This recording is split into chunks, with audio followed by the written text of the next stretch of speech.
So in this video we're going to be examining Anakin's transformation into Darth Vader and the consequences that has for the galaxy. You know, that the Chosen One has gone to the dark side. And we're going to be looking at how Darth Vader kills the Force.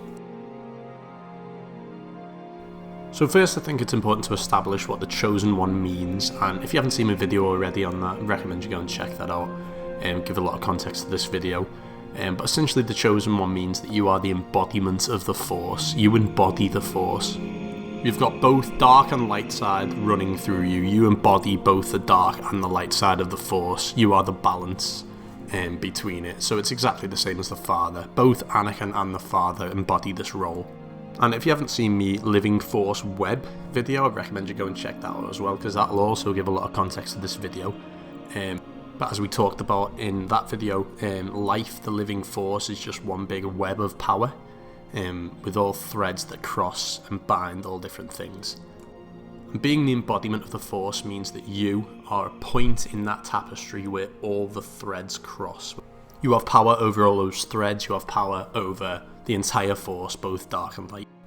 You've got all the dark side threads and all the light side threads running through you. Again, I talked about this fully in my Chosen One video and then expanded on that in a part 2, how Anakin unlocks his potential, which goes into the fog of lies that surrounds Anakin, the fog that clouds Anakin's mind, that clouds Anakin, and that stops him from releasing this inner power. That inner power, of course, being where the entire Force converges, because he's the Chosen One. Which means he has power to control, mould and shape the entire Force. The state of the galaxy mirrors his internal conflict. And the dragon, that dragon, is his internal conflict. So not only is the dragon relevant to understanding how Anakin unleashes his full power, etc., it's also relevant to understanding who he eventually becomes when he becomes Darth Vader, and the consequences that has for the galaxy, how that gets mirrored by the galaxy at large. And the dragon is the fear that is there because of his guilt. And of course the dark side is fear. On that island dwells all that remains unconquered. What in your existence some call evil, otherwise known as fear. That's what Mace Windu means when he talks about like the Sith use the dark side that's already there, that's always been there. Jedi create light, but the Sith do not create darkness. They merely use the darkness that is always there, that has always been there. Greed and jealousy, aggression and lust and fear. It's always been there, that's why it's an ancient, cold, dead voice. It's death. You know, it's the dark side, it's fear, it's whispering to Anakin. It's crawling up inside his skull and eating away at his brain. This dragon is his emotional turmoil, his inner balance that is synonymous with the galaxy's balance. So just as the darkness has a hold of the galaxy, the darkness also has a hold of Anakin. You know, the dragon has a hold of him, which is why Anakin can feel Dooku's presence in his hand that's not even there through his robotic arm. Because it's not only a physical wound, but a psychological wound, which is imprinted in Anakin's mind. He stared down at his black-gloved fist. He opened his fist, closed it, opened it again. The ache from his shoulder flowed down to the middle of his bicep, and didn't stop.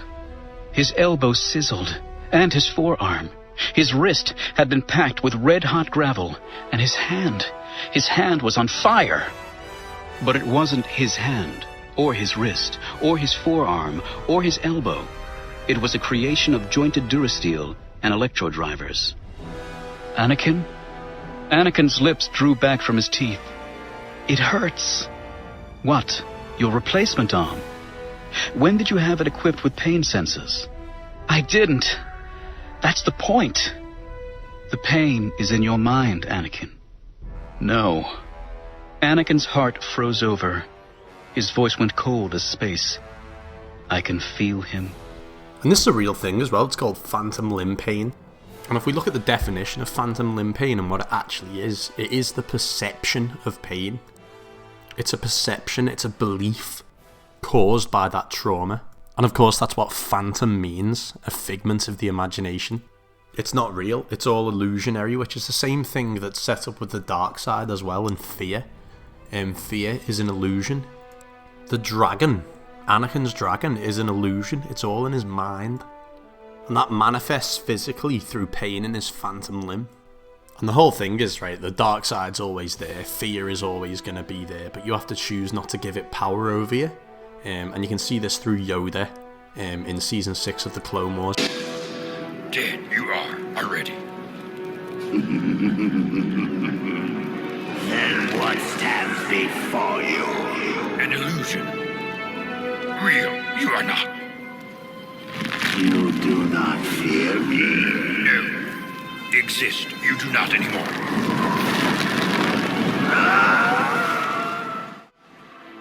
And we see Yoda confront his dragon on the Force planet. This is what you should do, right? Accept that it's there, but don't give it power over you. Because fear in it is what makes it real. Part of me you are. Yes. Power over me you have not. Through patience and training, it is I who control you. My dark side you are. Reject you I do.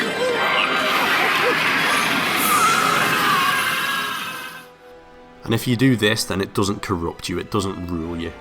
And so that fear does have power over Anakin, and that's why it manifests in his phantom limb. You know, Dooku has power over him, which is why he doubts himself at the beginning. And it's what makes that pain in his arm real. That imaginary Dead Star dragon tries its best to freeze away his strength, to whisper to him that Dooku has beaten him before, that Dooku has all the power of the darkness, to remind him how Dooku took his hand, how Dooku could strike down even Obi-Wan himself seemingly without effort. And now Anakin is all alone, and he will never be a match for any Lord of the Sith.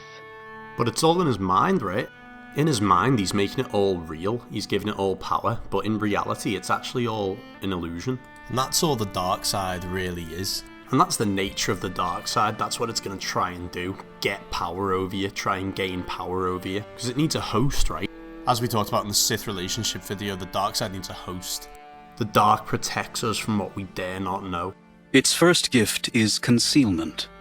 Our true faces lie in the dark beneath our skins. Our true hearts remain shadowed deeper still.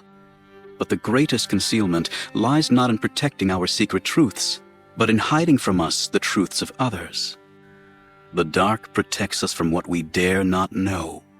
And not only does it conceal us from that what we dare not know within ourselves, what we bury deep within, but also it stops us from knowing others. They talk about this in Yoda, Dark Rendezvous, when they said Sidious alone in the galaxy knew most intimately the dark side springs that ran through creatures' hearts.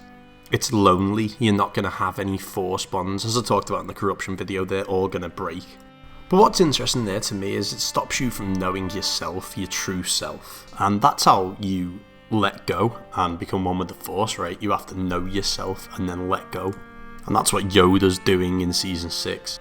You know, he's facing his inner self, his inner dark side. He's conquering all that is left unconquered within himself. You must know yourself, your true self, and then let go.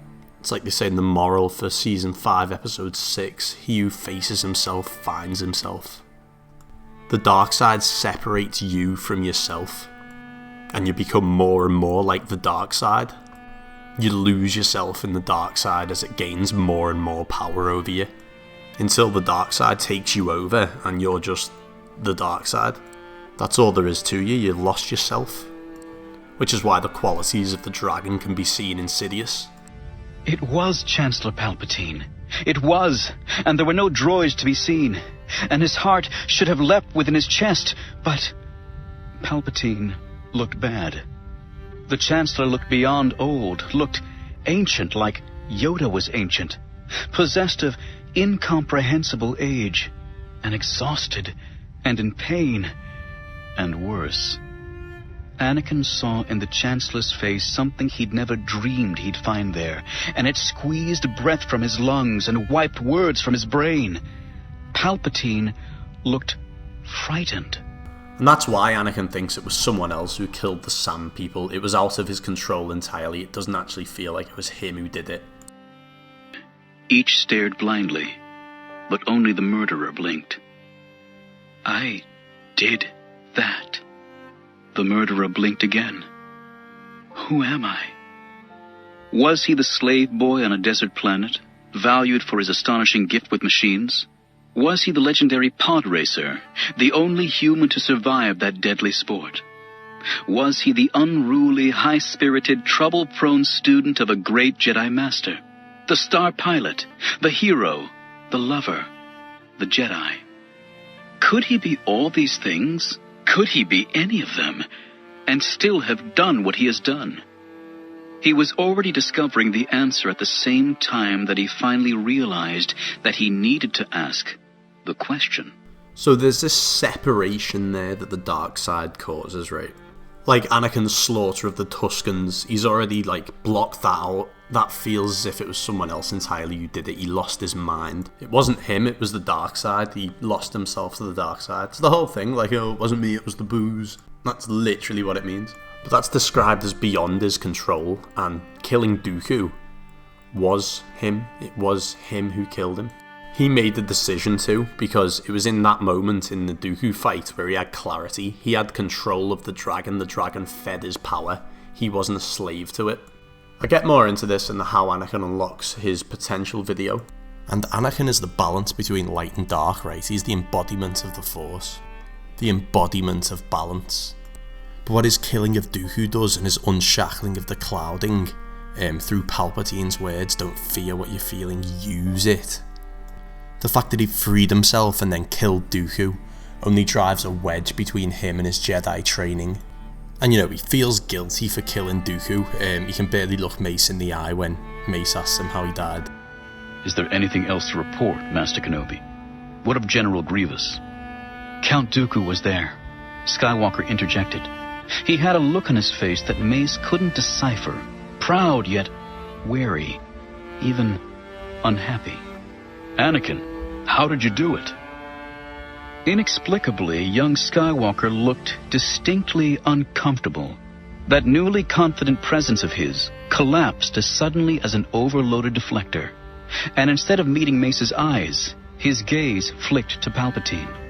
And his Jedi training at this point is the only thing that can really save him from the corruption of the dark side. And they say the balance within him was already so delicate that any little push on either side could tip the balance completely. Picture like a seesaw, you've got Anakin in the middle, you've got Obi-Wan on one side and Palpatine on the other. Anakin was somehow a pivot point, the fulcrum of a lever, with Obi-Wan on one side, Palpatine on the other, and the galaxy in the balance. But the dark cloud on the Force prevented his perception from reaching into the future for so much as a hint of where this might lead. The balance was already so delicate that he could not guess the outcome of any given shift.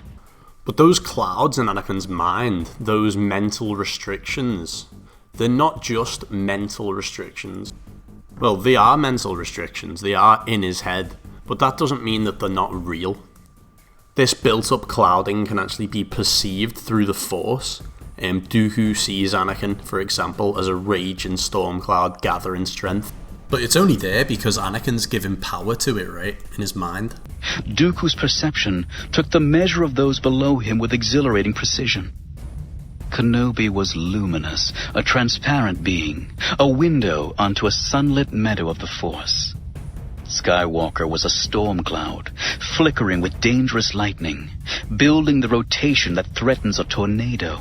So if you remember, I mentioned that the dragon can actually be seen in Sidious, and the dragon can also be seen on Anakin.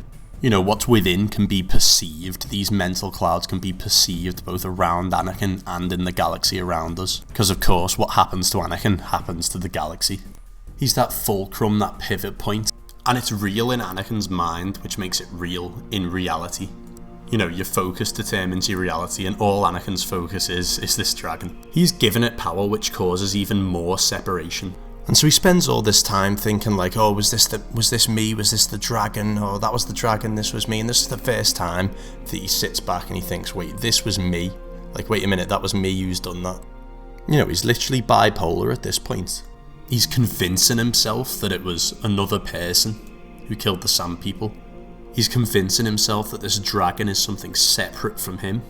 So just to get into Anakin's psychology here and the effect that's going to have on the galaxy, Now Anakin has a vision of killing Dooku, and in that vision, of course killing Dooku, he is free of that dragon, or he's rather using the dragon to empower himself instead of it being a hindrance to him.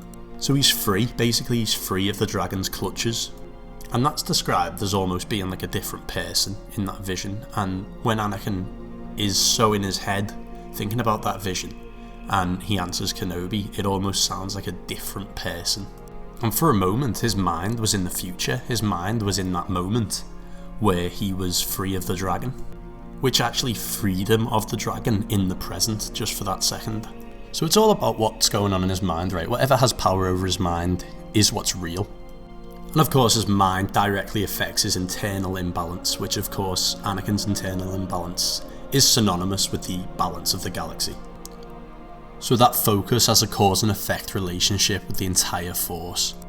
Now keep all that in mind because that's all dead important. Now we're going to fast forward ahead to when Anakin gets chopped up on Mustafar. This is how it feels to be Anakin Skywalker forever. The first dawn of light in your universe brings pain. The light burns you. It will always burn you. Part of you will always lie upon black glass sand beside a lake of fire, while flames chew upon your flesh. And immediately we see this separation, the first dawn of light in his universe, so immediately it's portrayed as this sort of rebirth. When he wakes up on the operating table, it's like he's a new person. In a new universe, a completely different outlook. And the part of him that was Anakin Skywalker is forever going to be burning on the shores at Mustafar. Now remember that phantom limb pain, where he was feeling that pain in the limbs that weren't even there, because that dragon had a hold of him, and it was manifesting in his arm, and it was burning him like hot gravel. His elbow sizzled, and his forearm. His wrist had been packed with red-hot gravel, and his hand was on fire. Of course, foreshadowing what happens later on Mustafar. So apply all of that phantom limb pain to all the limbs that he loses. He's always burning on the shores at Mustafar. And just as it couldn't get any worse. Where is Padme? Is she safe? Is she all right? It seems in your anger, you killed her. I couldn't have. She was alive. I felt it.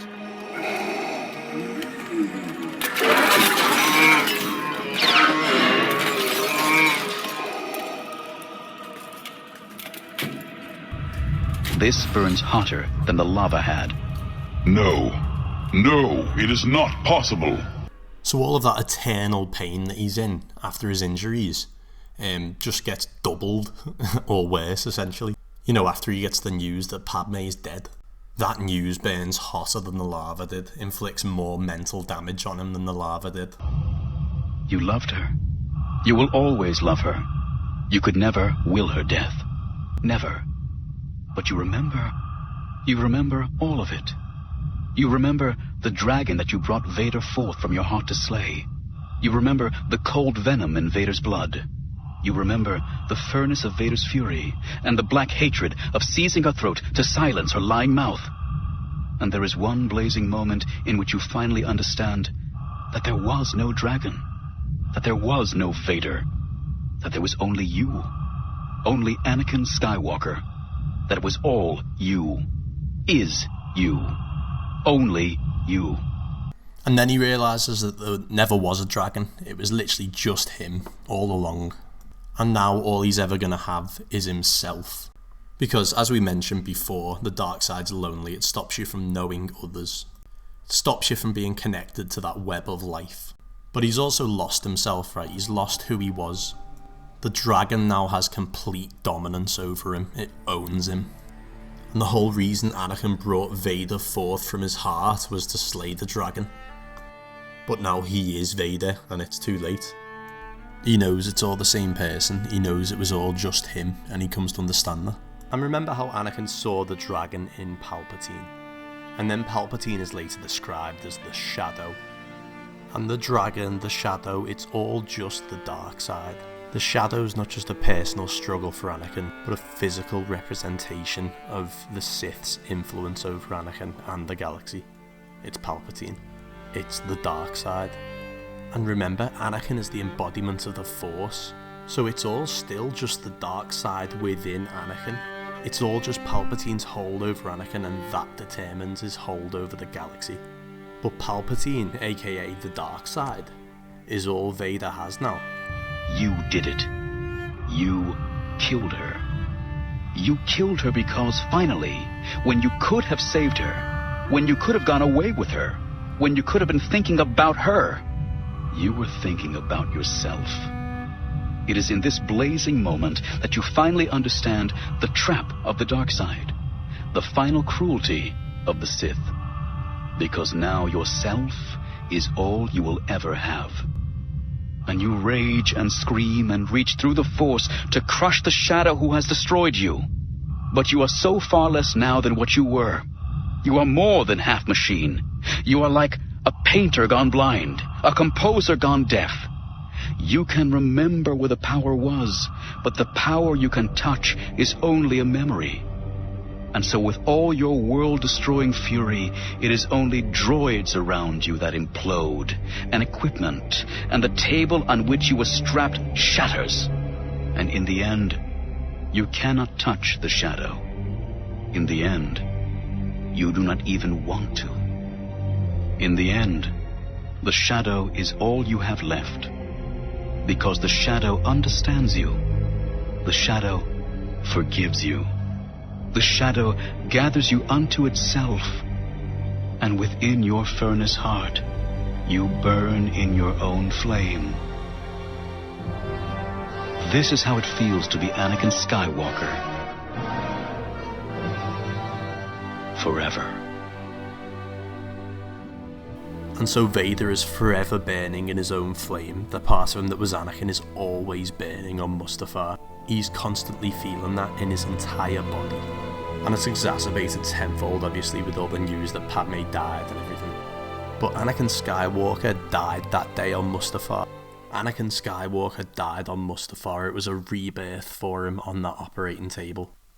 Anakin is dead to him, much like he convinced himself it was a different person that killed the Sand people. He's convinced himself that Anakin Skywalker was a different person. It's not him. Anakin Skywalker is dead. I've accepted the truth that you were once Anakin Skywalker, my father. That name no longer has any meaning for me. It is the name of your true self you've only forgotten. I know there is good in you. The Emperor hasn't driven it from you fully. It's Dave Prowse. Look how physicality's incredible. Exactly. The way he waved the lightsaber, that name no longer has any. He's like, that really angered him to hear the word Anakin Skywalker. Mm-hmm. He didn't like that. And he look at the way he's standing. You're totally right. He's still seething. So there's still good in him, right? Anakin Skywalker is still within him, and it burns him every second of every day. But he's forgotten it. He's convinced himself mentally that Anakin Skywalker is not there. That flame that burns him is not there. And remember how Anakin in his fight with Dooku could be perceived as a raging storm cloud? Because those were the clouds that fogged his mind. Well, in Vader's mind now, Anakin doesn't exist. So that flame, that light that is Anakin Skywalker, is no longer even perceivable through the Force. In Clone Wars, when and this was there was actually a piece of dialogue that explained this, that was excised from the finale, but Lucas explained that when you're a Jedi and you think of your friends, you can sort of touch them in the Force. You can just kind of reach out. You think of your friend and you get a good feeling, and you know that they're out there, you know. And you look out in the starlit sky, and there's stars out there, and every one of them is a Jedi, right? And then when the Empire starts taking over, the stars, one by one, start winking out until Order 66, boom, almost all of them are gone almost at once. And when Ahsoka reaches out to try to touch her friend Anakin, he's gone. She does not sense Anakin Skywalker out there. He is no longer there. So her assumption is he's dead. He was killed in whatever it is that happened. And so that idea that Anakin Skywalker died when he did in Revenge of the Sith was also built into the Clone Wars series, was also built into George's understanding of how the Force works and how these things work. Because ultimately, with all of these bad guys, the further down into the dark path that they go, the more they become a caricature of themselves. I mean, if you look at Darth Vader, the sweep of his helmet is a mockery of Anakin's hairstyle, and his robes are like a mockery of what Anakin's Jedi robes were. Even Darth Maul becomes a twisted mockery. It means spider legs and all kinds of weird stuff. Palpatine is completely a caricature, an evil caricature of Senator Palpatine. The darker they go, it's like if you never hear the word no from anyone, or you refuse hearing the word no from any other human being, you're no longer living in the real world, and suddenly you start behaving very strangely, and you start living this strange, Howard Hughes type thing, except in Star Wars and the dark side. So the idea that Anakin became a different person, that's part of the DNA all the way back from these movies and all the way through the Clone Wars, all the way through the prequels, all that stuff. It's fun, interesting stuff to think about.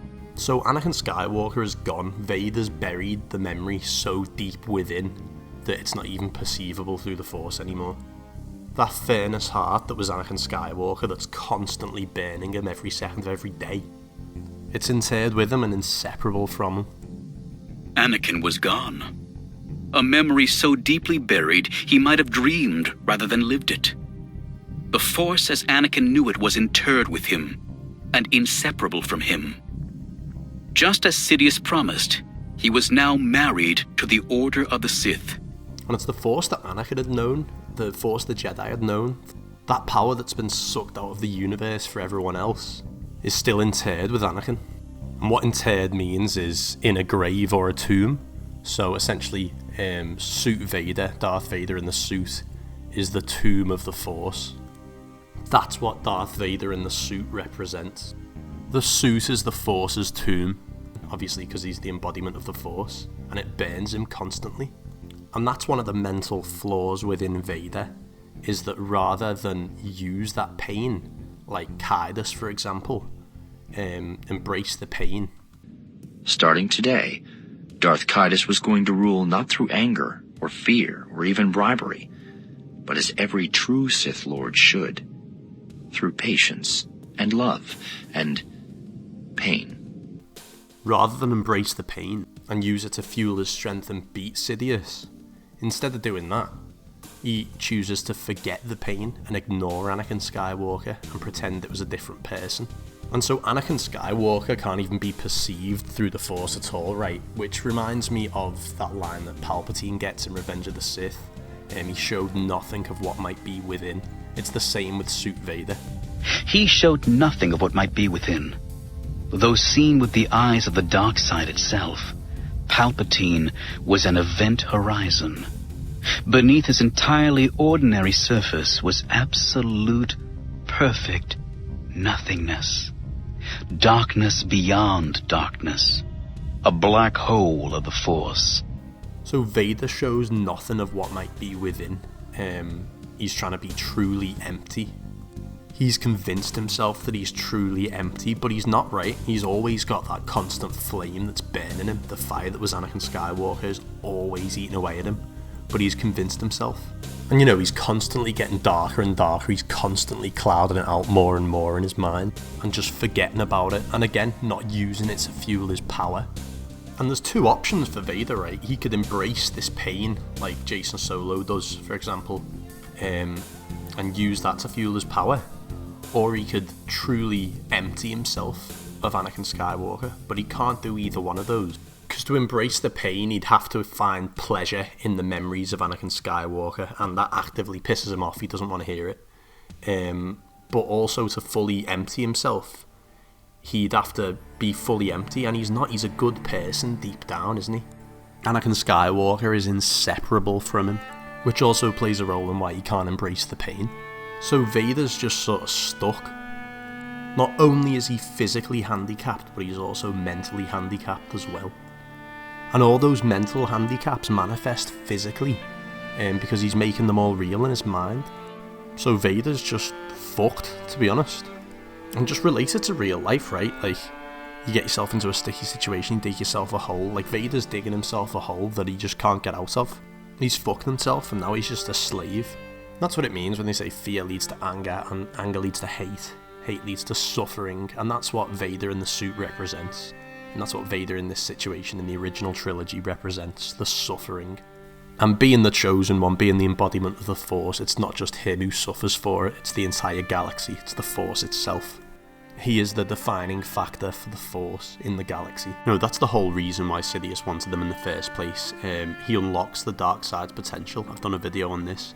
But much like his scene with the sun, when he says, by bringing the Chosen One, you've shown me my potential.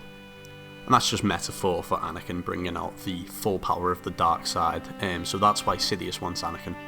Being the embodiment of the Force, he embodies both the dark and light side. So by turning the Chosen One dark, by corrupting the Chosen One, you're turning the light side dark.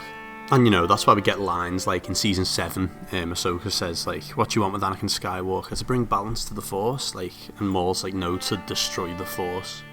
Again, I go over all of that in the how Anakin brings out the dark side full potential video, but we also get some more insight to that in the Italian Power of the Force comic. And so in his mind, he's killed himself, right? He's killed Anakin Skywalker in his mind. He's forgotten Anakin Skywalker. And now he's stuck like that, right? He's in his hole, he can't get out, the universe is fucked. So Vader's just pulled the entire universe into hell, you know, along with himself. So when Anakin gets chopped up, right, he's described as a composer gone deaf, a painter gone blind. The power's there, but he can't use it. But you are so far less now than what you were. You are more than half machine. You are like a painter gone blind, a composer gone deaf. You can remember where the power was, but the power you can touch is only a memory.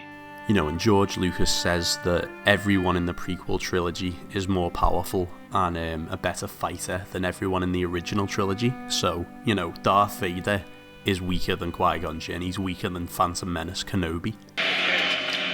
I was looking for a kind of sword fighting that was reminiscent of what was in the movies that we'd already done, but a more energized version of it. Because we'd actually never seen real Jedis at work. We'd only seen, you know, old men and crippled half droid, half men, and young boys that had learned from these people. So to see a Jedi fighting in the prime of the Jedi, I wanted it to be a much more energetic and faster version of what we've been doing. And that's because he's more machine than man. He's been chopped up. He's got no living force left.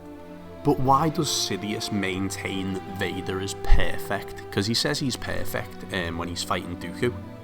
No one can ever look at him and doubt his honor, his courage, his integrity. He is perfect just as he is. Perfect. He says Anakin is perfect how he is. And then he maintains that he's perfect even after he's a composer gone deaf and a painter gone blind. So why is he still perfect? The featureless curves of black that served it for eyes might have appeared inhuman, and the underthrust grillwork of its vocabulator might have suggested the jaws of a saurian predator built of polished blast armor. But to the shadow, it was glorious. A magnificent jewel box, created both to protect and to exhibit the greatest treasure of the Sith. Terrifying, mesmerizing, perfect. The table slowly rotated to vertical, and the shadow leaned close. Lord Vader. Lord Vader. Can you hear me? So while Vader might be weaker than, you know, Kenobi in Episode 1 now, while he might be, like, weaker than a Padawan, you know, in terms of living force power, because he hasn't got any living tissue, because of his nature as the Chosen One, because he is the embodiment of the Force, he might be weaker than a Padawan, but so is the entire Force. Vader is the limiter for how much Force power is available in the galaxy, so he caps everybody else below his own strength. But his own strength is weaker than Phantom Menace Kenobi, so Vader's one of those weird ones when it comes to placing him in a list or saying how powerful he is. But you're probably wondering, right, like, how is the Emperor more powerful than Vader then? if Vader's the limiter for the Force, if Vader sort of caps out the Force. And, well, you gotta remember, the Emperor is the dark side in Vader's mind, which is the only thing that has power over Vader. And, you know, that's how Vader ends up beating him, is by breaking that hold that the Emperor has on him. And of course, the only way that was possible was through love. Love is the only thing that can break the hold of the dark side. But Vader in the suit was still perfect to Palpatine, because at the end of the day, Palpatine, in a way, still got what he was after, right? He still got the Force in a tomb, completely obedient to him, and is in a hole that he can't get himself out of. So that's why Sidious maintains that Vader's perfect even after the injuries. So that was Anakin Skywalker's psychological descent to Darth Vader, and how that affected the galaxy, and how in killing himself he also killed the Force. Anakin took the Force to his grave with him, encased in Darth Vader's suit, and it belongs to Palpatine. It's on display, essentially. Palpatine's got the Force on display. I'm going to do a part 2 to this, because it's getting quite long, and it's going to go into how one actually goes about beating Darth Vader, taking into account all these mechanics that we've talked about in this video. You know, what was going on there in Return of the Jedi, how was Luke able to beat Vader, all that good stuff we're going to get into, and more darkness mechanics in the part 2 of this video. But I was going to do it in one video, but we're already at 34 minutes, so I'm going to cut it off. But go ahead and ask any questions you might have, so I can get them answered in the part 2. And yeah, hope you enjoy it, but in a bit.